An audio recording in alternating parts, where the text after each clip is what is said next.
How's it going, Yankee fans? Welcome back to Fireside Yankees. ALDS in the rearview mirror. Now we're looking to the ALCS, whether it be the Detroit Tigers or the Cleveland Guardians. Going to be an interesting game. I think they play tomorrow on Saturday, but going to be fun. I know Schoolball's pitching for them. It's going to be a tough one for Cleveland. If you're a Yankee fan, we're going to talk about who we'd rather face.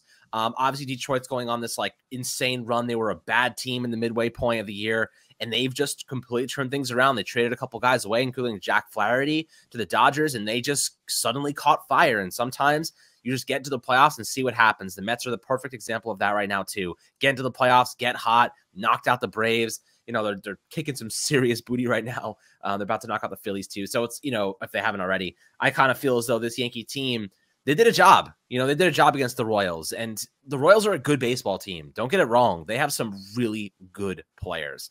Of course, Bobby Witt kind of underwhelmed in this series, but Cole Reagans looked fantastic. Seth Lugo looked solid aside from the last two innings where he was walking some batters. Didn't give up that many runs. And Giancarlo Stanton, man, the guy we talked about, I wrote a ton of articles about him being the X factor in this playoff run. He has been the X factor in this playoff run with Aaron Judge struggling, and he hit into another double play yesterday, had a much better performance. We'll talk about that. But Stanton has stepped up and produced. The Yankees won this series. They'd be going into Game 5 right now if not for Stanton.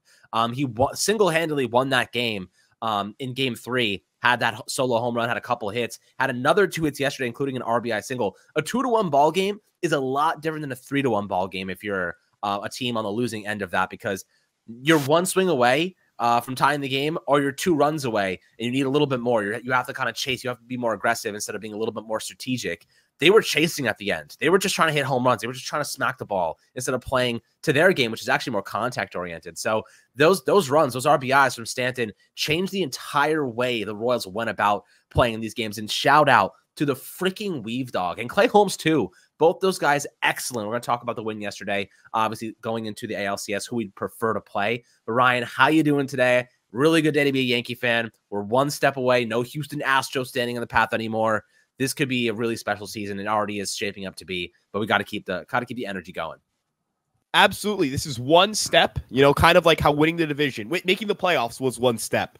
Winning the American League East was one step. Securing the 1 seed was one step. These were all steps towards the Yankees' ultimate goal, which is still to win the World Series. Now, as you alluded to, the Yankees' path to a World Series is definitely, it's attainable. The Yankees are not the underdogs in any matchup they get in the ALCS, regardless whether it's Detroit or Cleveland.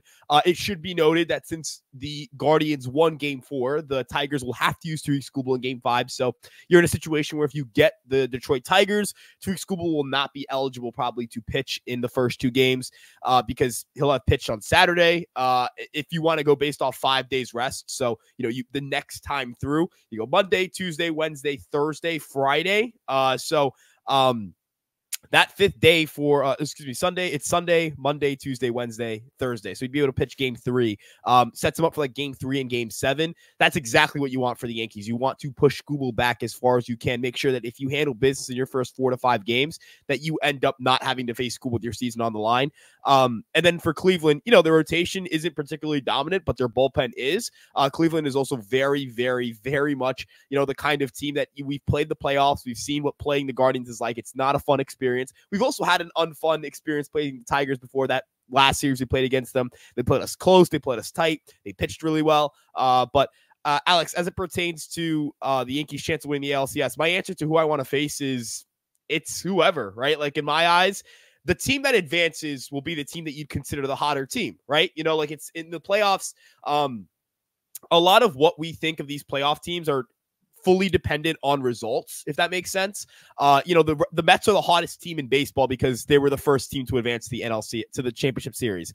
Last year, the Diamondbacks are the hottest team in the world because they just swept the Dodgers, right? So, I think that hot, team you'd want to play, all that stuff, we'll just see how the Yankees match up against them. But again, the Yankees should be favored in whatever series they play in the ALCS, which is the first time they would be favored, I think, in a series in the ALCS since 2009, right? So, this is pretty important.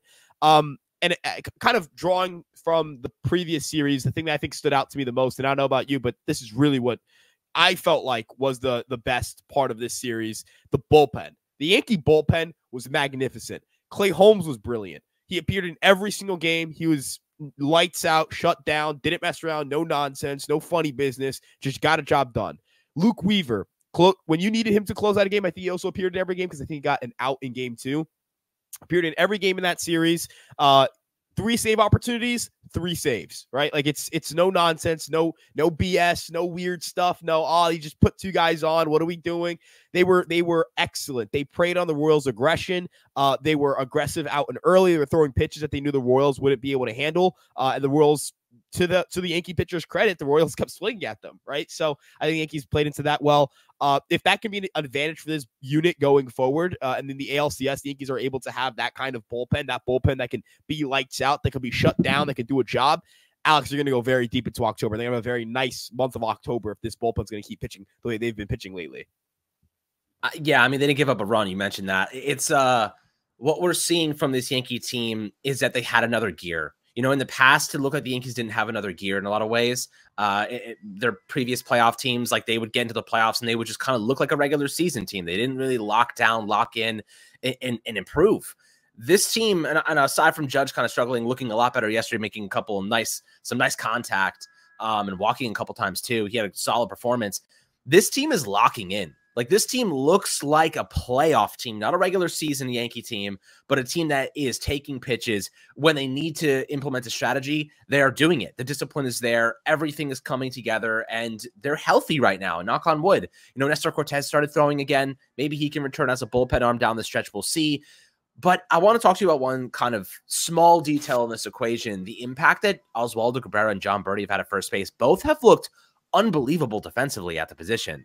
I know Rizzo is working his way back from these fractured fingers and whatnot, but I really actually like what they kind of have going there at first base with Birdie and Oswaldo. Even if Rizzo comes back, you know, he hasn't played, he's not in the groove, he has fractured fingers, like maybe they just don't use him right now. I know that right now you're kind of seeing the situation with these 2 guys unfolding, but I've really liked Birdie at first base. He's made back-to-back incredible double plays, right? At first base, stepping on the bag, getting the ball over to second. I think they keep rolling with this tandem there. I think they're picking the right matchups. They're using the right splits. I know he had a run and a hit yesterday. He looks solid. Like, maybe they just stick with what we got. Don't mess with the equation. What do you think about that when Rizzo is healthy enough to return? Yeah, I'm rolling with Waldo and Birdie. Waldo against righties, Birdie against lefties. Or, you know, in a situation like Waka where it's a guy with a changeup. You know what I mean? Like, that's different. I think a righty with a changeup, you go with the righty. A lefty with a changeup, you go with the lefty. Just because of the way that those pitches move. Changeups, you know, tend to be better against, how do I put this? Changeups tend to be better against opposite-handed batters. But as you mentioned, man, I mean, that rotation's working right now. Defensively, I mean, they called Anthony Rizzo Mr. Miyagi. If Rizzo doesn't play professional baseball after 2024 season, the New York Yankees, and I don't know how you feel about this, but Anthony Rizzo should become a coach. Like, the Yankees should have him stay as a coach. I don't know what the hell he did with John Birdie and Oswaldo Cabrera, but John Birdie, as you mentioned, dude, the guy never played first base. He played first base, I think, at the professional level once. It was in spring training in the 3rd inning of a game. So he played 1 inning of first base. It was in spring freaking training, man. And he's making great plays out there. So Rizzo, if you'd like to stick around, you know, maybe you can teach Aaron Judge or Juan Soto, if we were to extend Juan Soto a thing or two about first. They have a little more permanent solution. Get some Spencer Jones and Jason Mingus action out there in the outfield. I don't know. But as it pertains to Birdie and Cabrera, that's the rotation I'm rolling with at first base. They're fast, they're versatile, they're kind of pesky. So, you know, I don't necessarily, like, I'm not a huge, like, oh, you want to have a bunch of guys who have good hit tools, like, whatever. Like, I'm a big, you know me, I love power, I love pop. I think power and home runs win playoff games. But if you're going to have below average hitters, right, you want your below average hitters to be able to put the ball in play. And here's why. Chaos happens when the ball's in play, right? The BABIP of a batted ball is above 0, right? The BABIP of a strikeout is 0. So if you're the New York Yankees and you want, you know, if you're John Birdie, Oswaldo Cabrera, you can make something happen by putting the ball in play. You want your bad hitters to kind of throw lottery tickets out there versus a bad hitter who doesn't have any, batted ball or contact capabilities. If you could find, in an ideal world, you have 9 above average hitters. You have a lineup full of dogs, but Cabrera's above average against righties, and Birdie last year was above average against lefties. So, maybe that combination, that platoon situation can work. I was concerned about the infield defense, but Alex, I was pleasantly surprised by their performance. And I wanted to ask you, when it comes to any lineup changes, is there any lineup change you are making? Because I know left field's kind of become a conversation again. Verdugo had that great game 1, but offensively was basically a 0 after game 1. Are you making any changes there? Do you feel like, all right, you know what, it's working, we're winning, who cares, don't change it up? Like, what would you do at left field? Well, I'll say this. Verdugo's made a couple of excellent defensive plays. And I think that I don't know if Jason Dominguez makes those defensive plays. The only thing I would consider, I actually don't think Jason is the right fit right now. I would only consider Trent Grisham. And the reason for that is because sometimes I feel as though the Yankees lack power at the bottom of their order, right? They really just don't have anyone down there that's hitting home runs or hitting for extra base hits. I think that Trent Grisham is an excellent Gold Glove defensive piece. He would be unbelievable in left field, just as Verdugo has been this postseason, on the defensive side at least. But if the Yankees want a little bit more power, maybe that is the way to go. Maybe Trent Grisham is the way to go with that. Verdugo got a couple ground outs. He has a couple hits, but I don't necessarily think you need to make this change. I'm not saying I'm suggesting it, but more so like if they were going to and they had no choice and they wanted to, I would go with Verdugo, because I think you need that defense. You need that defense. You need that continuity. Defensive issues like compound in weird ways. Like somebody makes a defensive issue, an inning is prolonged, and then another hit, it changes the momentum of the game. You can't risk it right now. So I do think that at the moment, I'd prefer Trent in that situation if we had no choice. But I think that for now, I'm okay keeping Verdugo. He's been fine. I've had no qualms with his performance up to this point. The only thing I would consider changing is the cleanup spot, because Austin Wells is still ice cold, and Giancarlo Stanton is red freaking hot. Now, the only concern I would have is moving Stanton out of the 5-hole, which may, like, I don't want to like, just as a superstition thing, I don't want to mess with it. But if he continues performing like this and you move him to cleanup, you're going to get a lot more value because you have Aaron Judge, Juan Soto, and Gleyber Torres ahead of him. So you may actually get more run production from him. I would think about moving Wells just down to 5. Like I wouldn't do anything crazy, just flip flop those two guys, because Wells is struggling. He's striking out. He's not looking overly confident. Jazz hasn't looked great either offensively. So, it's not like you're going to move things around like crazy in the heart of that order. So I personally would kind of just consider moving, just flip-flopping Stanton and Wells. You're getting so much value from Stanton. You really don't want him leading off because Wells struck out. You know what I mean? You want him capitalizing on Judge and Soto getting on base at 40+% clips. So that's the only lineup change I think I would make at this point in time. Maybe I'd even consider moving Volpe up 1 to where Jazz is right now, and then having Wells batting 5th out. You got the righty lefty kind of splits there. Volpe's been really, really locked in. I've liked his at bats a lot, even more so than Jazz or Wells. So maybe you just kind of ride the hot hand there and just give him a little bit more of that trust. What do you think about that? I think that's kind of ticky-tacky stuff, but I do think the cleanup spot may be a realistic consideration. The way I look at it is, I would move Stanton to the 4. He's red hot. He's been this team's best hitter. He's delivered countless big hits for this team in this series. We would be doing an end of season episode today if not for Giancarlo Stanton. I'm confident in saying that. So I think, it's more than warranted to be like, all right, try to move him up in the order a little bit. I also want to point out, so when it comes to their lineup, like I think the one thing that has become evident is that they are getting guys on and they're just not knocking them in, which they got through a series doing that. I don't want that to become a trend. But I will say, I felt like the at-bats were better in those situations. Like, I really think of that 6th inning where you get another run across and it looks like they can really break the Royals' spirits, and Volpe takes 99 the other way, a 99-mile-per-hour sinker, and I'm like, all right, that's what you should think. My first thought when he hit that ball was, oh, that's dropping. That's sticking in for right field. We're gonna be up 4-0. Or let's start routing these boys. You know what I mean? Gurriel is just right there. I mean, it's a double play. It ended the inning. It was a 1-out situation. Like, it's not even like he passed baton to somebody else. That ball is perfectly struck. That's ticketed for right field. It just got caught. I think of the Judge ball to left field that I thought was getting out. It just was caught. Think about the Glaber ball in the 9th inning. I mean, Glaber has a ball that just dies the warning track. Granted, Yankees were saved by some stuff as well. Kyle Isbell hit a ball that I thought was going to get out. It didn't. MJ Melendez hit a ball that I thought was going to get out. It didn't. You could argue Cole should have had 4 runs on his line if the wind wasn't blowing in, but would Cole have been so fastball reliant if he didn't know the weather of the ballpark? Like, if the wind blowing in, does that maybe affect his ability to be like, oh, I can grip and feel my breaking ball? I felt like maybe the wind, like in one hand, the wind kept the ball in, but on the other hand, like, does Garrett Cole have better stuff, or does Garrett Cole have more swing and miss if it isn't so windy in there? I think it plays to both sides, so I don't want to come off as I'm calling Cole lucky. I'm just saying I think that if that's Yankee Stadium and that's a normal day, number one, I think Garrett Cole has his breaking ball working.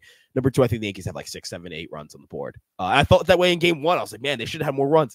In game 3, I was like, man, they should have more runs in game 2. I mean, they had situations where John Brady's like 100-mile-per-hour liners, they get caught.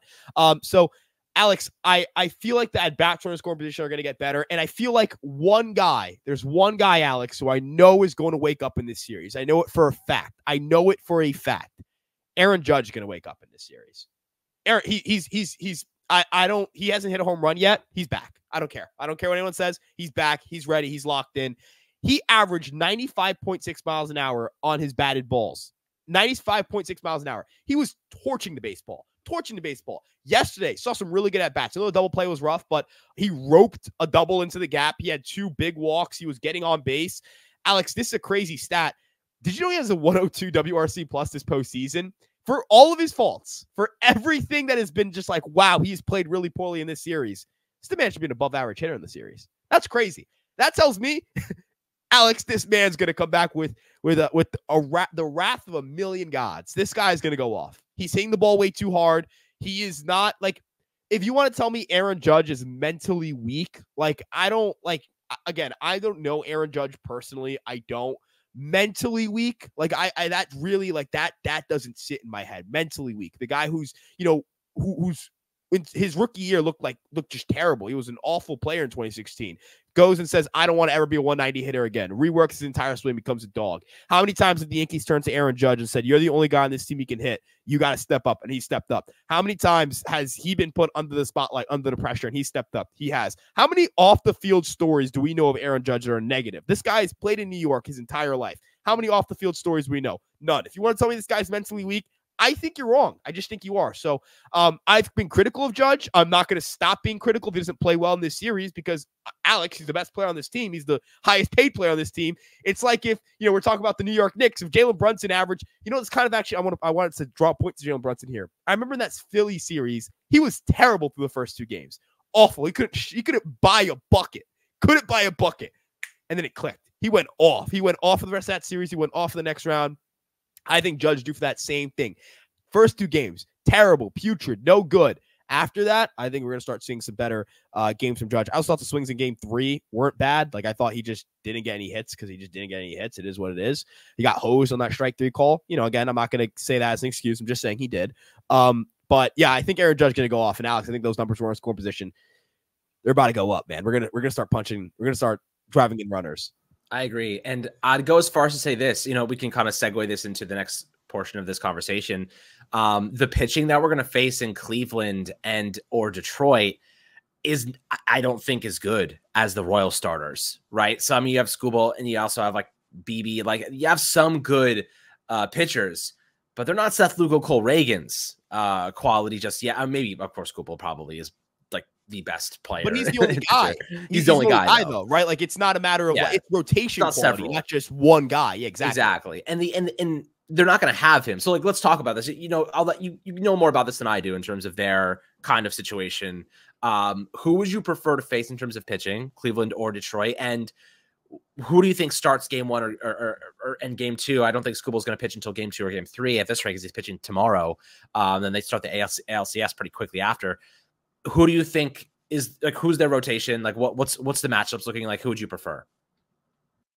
I would rather face the Tigers, and the reason I'm saying that, I'm not saying that say the Tigers are bad. Actually, I've really been tossing and turning about this. But if I'm not going to give you guys the BS of, I don't care. Like, I gave you guys that BS early in the episode about, the team you don't want to face, the team who moves on, right? But if we're going to speak purely on matchups here, The Tigers don't really have a lot of bats who can hit lefties, which is important to me because Carlos Rodon is the pitcher who I'm, kind of the most scared about, if we're being honest. It's the guy where I'm like, I want him to I need him to, it's important to me that Carlos Rodon pitches really well in the ALCS because I think that's what he needs to get himself going and get himself a little more comfortable. I love Carlos Rodon. It's my dog. I want him to pitch well. I don't have anything against the guy. I just think that this is a little bit of a softer landing for him if he gets Detroit. I know they kind of beat the crap out of him in that last start he had in August against them, but I'm just saying to say it. I also think the Tigers bullpen is a little more flawed than most people think. Like, it's gotten them here, and granted, they are asked to do a lot more than most relievers. So from an efficiency standpoint, definitely a little unfair to compare it to the Guardians or the Yankees or the Padres or any of the top bullpens left. But Alex, I also wanted to point out they don't have a lot of starting pitching. What does that mean? What does it mean to not have a lot of starting pitching in this context? It means you're going to see these guys a ton. You're going to see the same dudes over and over and over and over again. And the other thing, Alex, you see, when Emmanuel Clase or Cade Smith, both of them on the Cleveland Guardians, when they step on the mound, the game's over. The game's over, right? I know that Clase surrendered a 3-run home run. He looks a little vulnerable. I get it. But for the most part, the game is over. Cade Smith, game over. Emmanuel Clase, game over. Is there a game over reliever on the Tigers? Like a guy where they walk on the mound and you're like, all right, the ball game is over. I'm not saying they don't have dogs. I'm just saying I think the two best relievers in that bullpen group are on the Guardians. The best pitcher, clearly it's Tariq Skubal. I mean, you can write off an entire game as a loss, basically, because Tariq Skubal's pitching. But that offense, that Tigers offense, I think is decidedly worse than the Guardians offense. I think that playing in Detroit would be a little bit kind of gross because that ballpark's huge and it's not great for hitting home runs, and it would challenge your outfield defense a little bit. Maybe that's a little bit of a concern. But I just feel comfortable playing, not comfortable. I feel a little more comfortable playing Detroit, especially since, as we mentioned at the start of the show, they wouldn't have Skubal until game 3. So you have 2 games you can kind of get something rolling. I looked at active roster WRC plus. So for those who are not aware, active roster is the players currently that Fangraphs will filter out any player that isn't on the ALDS roster for the Tigers or the Guardians. And I think it's a fair way to look at this, right? Don't include players who aren't playing for that team. Cleveland has a 104 WRC plus from their active group, and Detroit has a 102 WRC plus from their active group. Defensively is another big key. Defensively, man, I think the Tigers are a great defensive team. They are. But the Guardians, I think, are a little bit better. They're just a tad bit better. They're just a little bit crisper, a little bit cleaner. They have more defensive run saved, more fielding run value. And these marginal kind of like small advantages matter to me, man. They do. Detroit's pitching staff, their active roster pitching staff is a 3.01 ERA. Cleveland's at 2.61. Detroit's at 3.01. 2.61 is crazy, Alex. 2.61 is insane. That pitching staff, they can carve you up, and they miss bats. Detroit doesn't miss bats. Another big disparity. I know I'm kind of rattling off statistics here. Cleveland struck out 26.2% of batters faced, again, based off guys in their active roster. Detroit struck out 22.8%. I don't want to play the team that punches tickets. I don't, because if you're talking about like a Giancarlo Stanton, you want Giancarlo Stanton to make contact. You want Aaron Judge to make contact. You want Juan Soto to make contact, because when they make contact, it's loud contact. What you don't want is that another team has guys who can neutralize them.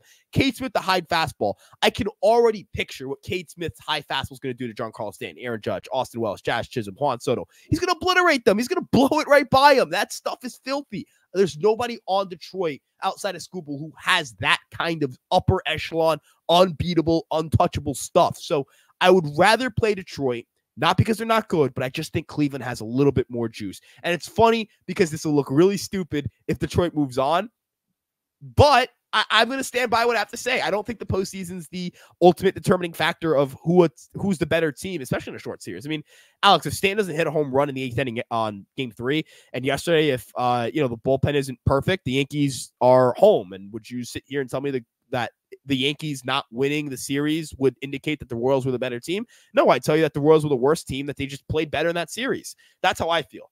So I'm looking at matchups. I'm going Detroit all the way. That's who I'd rather face.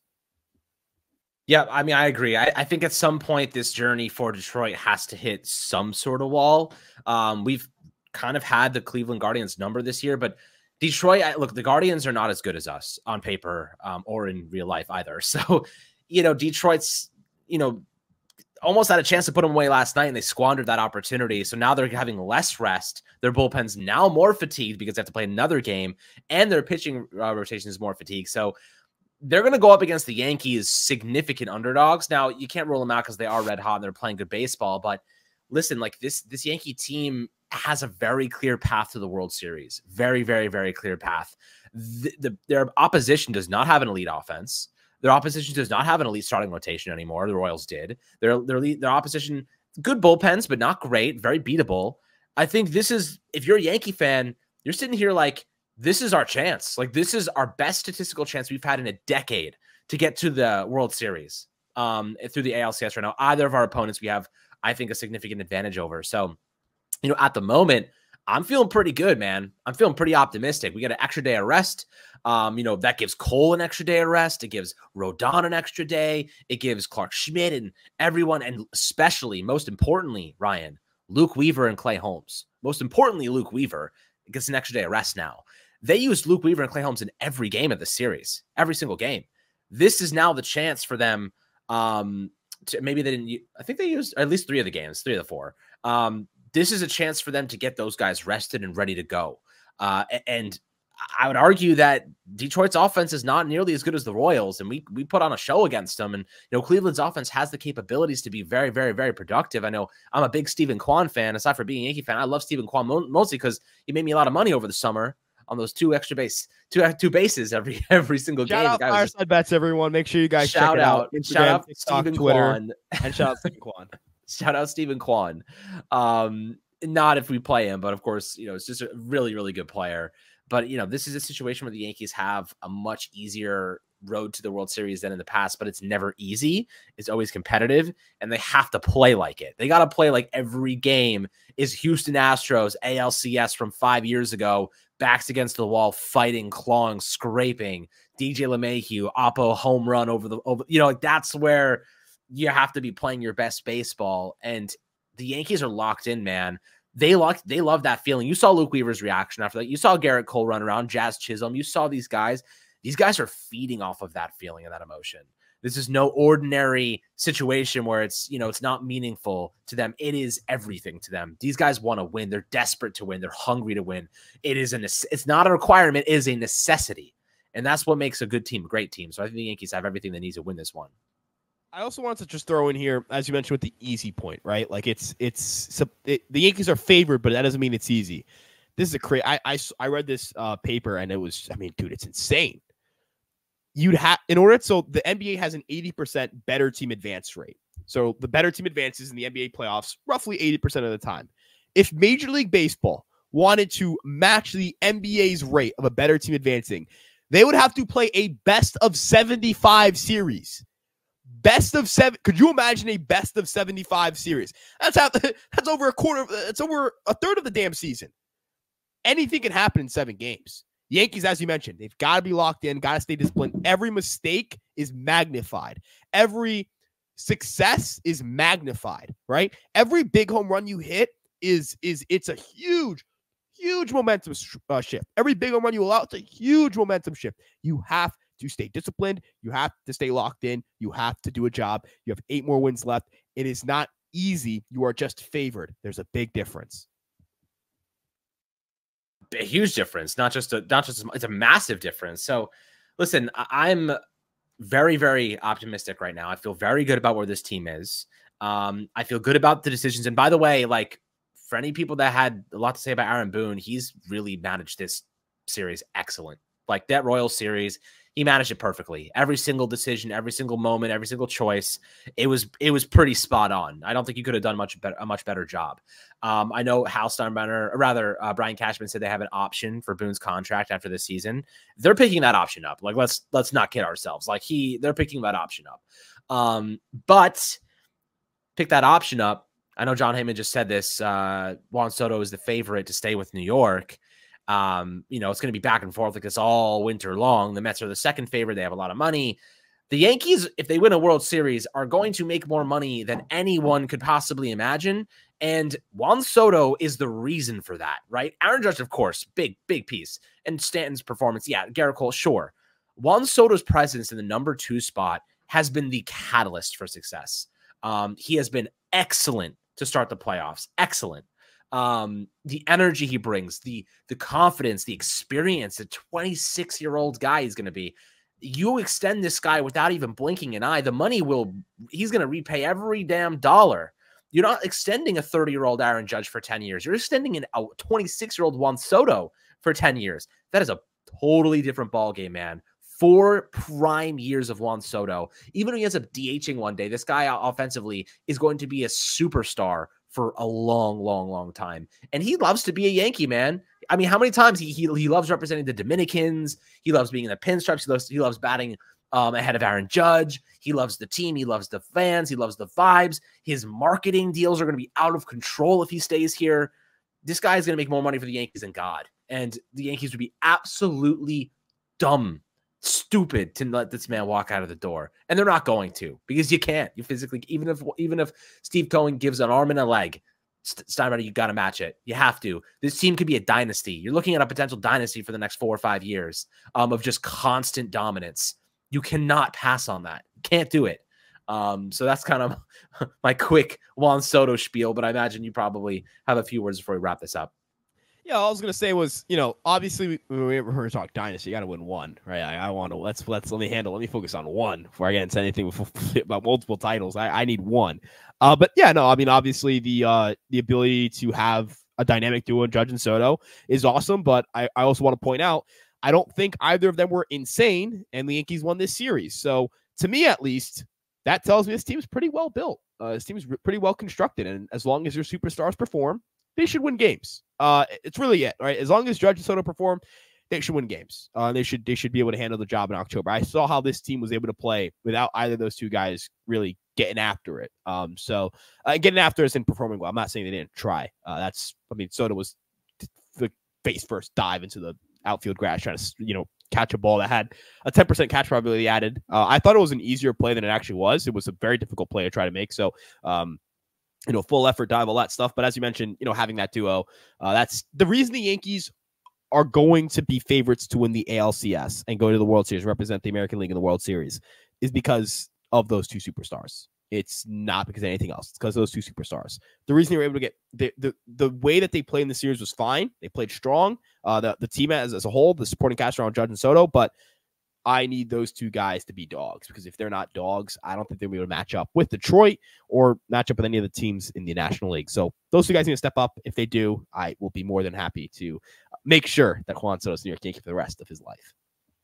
Absolutely, my friends. But always happy to hear your thoughts down below on the Yankees winning the ALDS. Now we walk on to the ALCS against Detroit or Cleveland. Who would you prefer that we face off against? Going to be fun. Game tomorrow. We'll figure out who our opponent's going to be. But for now, rest up, cure the hangovers from last night, and we ride into the weekend happy and celebrating. But as always, my friends, make sure to like and subscribe, and we'll catch you guys on the next Fireside Yankees episode.